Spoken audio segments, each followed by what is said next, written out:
Okay, if you open this up, you see the batteries in there. All right, comes in our little purse. And we have these carbonized electrodes, and we also have another plug that is for the dispersive. Okay, so let's talk about the different knobs and whistles here. Okay, on this one, the timer, well, that's intensity, sorry. The timer activates the unit. So that's the last thing I'm going to turn on. I'm going to get everything else set. I mean, not the last thing. Intensity will be, but before I start turning up intensity. Okay? This switch first here says pads or dispersive. If I put it on pads, it means I'm just going to have these two pads. One channel and that's all. Okay. So if I'm doing, which I think is what I've got y'all doing on the scenarios for the most part, a bipolar setup like on the quads, I'm just going to use these two pads. Then one is positive, one is negative, but it's a modified DC, so it is some alternation going between. If I was treating something with this, to kind of make it like a high volt unit without being high volt, act like a high volt but not as deep, then I can use the dispersive pads.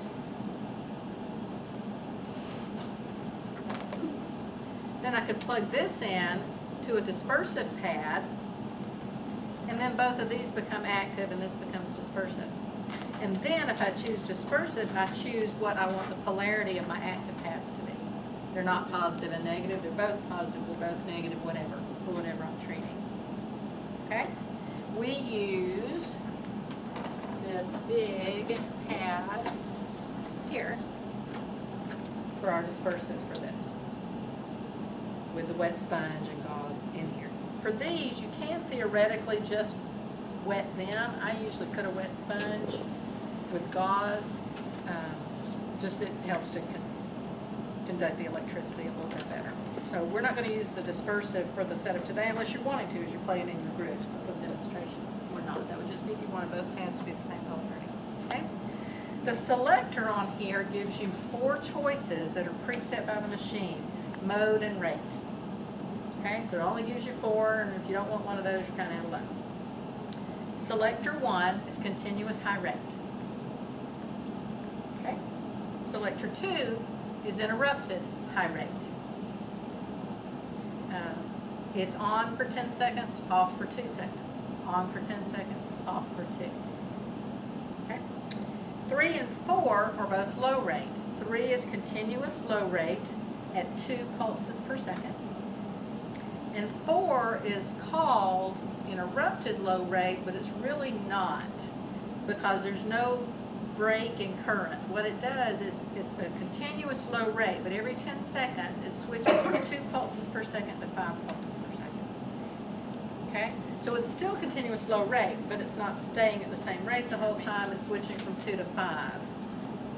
So by definition, it's still continuous low rate, but every 10 seconds it'll switch back and forth. So again, you're thinking about what you're treating, you know, and then going accordingly. Selector 1, continuous high rate. What might you be treating with that? Pain or muscle spasm. And what kind of pain? Acute or chronic? Acute. Acute, the mechanoreceptors, okay? 3, continuous low rate. What might you be treating with that? Chronic pain or edema. And 4 would be the same thing. It's just a different way of distributing. So 3 and 4 kind of do the same thing. 2, an interrupted high rate. What would you be treating? Could be edema again, but more of an acute edema. If you absolutely had no other piece of equipment, selector 2 is the only one on here that would even closely be for muscle re-ed. But it's not great because it's too high and it's not off long enough. But Well, that's what I was going to ask, because you were saying on 10, off 2. right, it's only off. muscle red has to be 2 to 3 times. Right. Okay. So yeah, that would be the least thing I would use this unit for, but the others.